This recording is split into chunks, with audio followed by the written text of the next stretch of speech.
देश में tax system में बड़ा बदलाव हुआ है। इनकम टैक्स एक्ट 2025 के लागू होते ही 1961 का पुराना आयकर कानून खत्म हो गया है और अब कई नियम इसमें बदल दिए गए हैं, जिसका मकसद है टैक्स सिस्टम को सरल बनाना, जिससे करदाताओं को सुविधा होगी। इस रिपोर्ट से समझिए। 1 अप्रैल से देश में कई बदलाव हुए हैं। इनमें इनकम टैक्स भी शामिल है।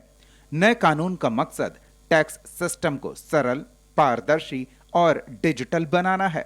सरकार का दावा है कि इससे टैक्स भरने की प्रक्रिया सरल होगी और करदाताओं को सुविधा होगी। सबसे बड़ा बदलाव HRA क्लेम में किया गया है, जिसे अब आसान और स्पष्ट बनाया गया है। ITR भरने की प्रक्रिया को सरल किया गया है, जिससे आम लोगों को राहत मिलेगी।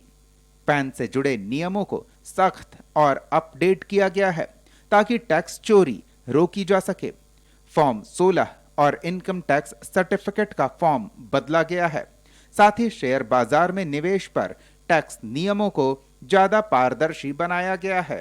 सरकार ने साल 2025 में इनकम टैक्स एक्ट 2025 जारी किया था और अब इनकम टैक्स डिपार्टमेंट से जुड़ी हुई एक बड़ी खबर सामने आ रही है। अब पूरे देश में जो इनकम टैक्स एक्ट 2025 है वो आज से लागू हो गया है। इसके साथ ही 1961 का पुराना आयकर कानून भी समाप्त हो गया है। सरकार ने टैक्स सिस्टम को सरल, पारदर्शी और आधुनिक बनाने के मकसद से यह बड़ा बदलाव किया है।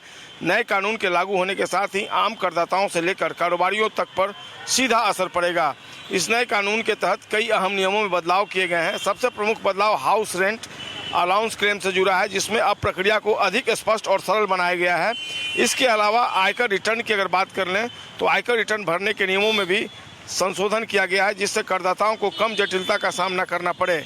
नए कानून में पैन से जुड़े नियमों को भी अपडेट किया गया है, जबकि टैक्स चोरी पर रोक लगाई जा सके और सिस्टम को अधिक मजबूत बनाया जा सके, इस बात का पूरा ख्याल रखा गया है।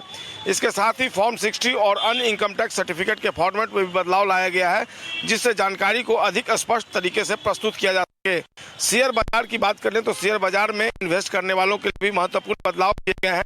अब टैक्स से जुड़े नियमों को अधिक व्यवस्थित और पारदर्शी बनाया गया है ताकि निवेशकों को स्पष्टता मिल सके।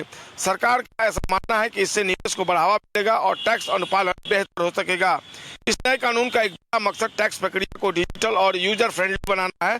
सरकार ऐसा चाहती है कि अधिक से अधिक लोग आसानी से टैक्स भर सके और उन्हें किसी प्रकार की तकनीकी या प्रतिक्रिया कठिनाई का सामना नहीं करना पड़े। सरकार का मानना है कि इन बदलावों से टैक्स अनुपालन बढ़ेगा और ज्यादा लोग आसानी से टैक्स सिस्टम से जुड़ सकेंगे।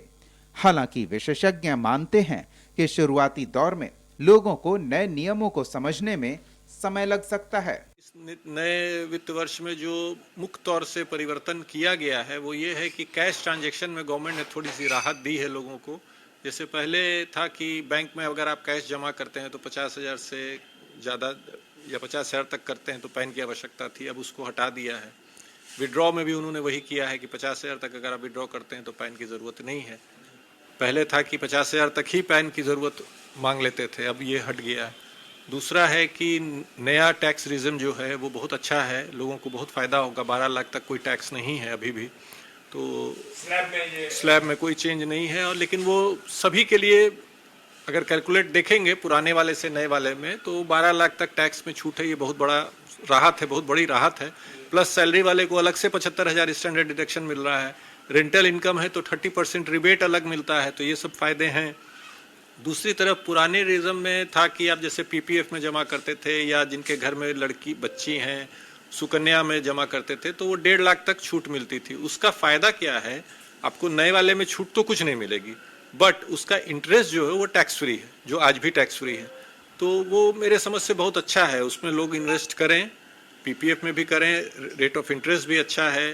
सुकन्या में तो 8.1 है, PPF में 7.1 है, जो कि एग्जम्प्टेड है। कुल मिलाकर नया आयकर कानून देश के टैक्स सिस्टम में बड़ा बदलाव लेकर आया है। अब ये देखना होगा कि आम करदाता इस नए सिस्टम को कितनी जल्दी अपनाते हैं। कशिश न्यूज के लिए पटना से संजय कुमार की रिपोर्ट। बदलाव लंबे समय में करदाताओं के लिए फायदेमंद साबित हो सकता है। हालांकि शुरुआती दौर में लोगों को नए नियमों को समझने में थोड़ी परेशानी हो सकती है। लेकिन कुल मिलाकर देखा जाए तो इनकम टैक्स कानून 2025 देश के टैक्स सिस्टम में एक बड़ा सुधार माना जा रहा है। कम आय वाले जो लोग होंगे उनको भी, इनके लिए भी फायदेमंद साबित होगा और आने वाले समय में कर प्रणाली को अधिक प्रभावी और पारदर्शी बनाया जा सकेगा। तो निश्चित तौर पर ये खबर है आपके लिए बेहतर है, तो काफी महत्वपूर्ण है। आप अगर इस पर ध्यान देते हैं तो निश्चित तौर पर आप इसका फायदा उठा सकेंगे। कैमरा पर्सन राकेश के साथ संजय कुमार, कशिश न्यूज, पटना।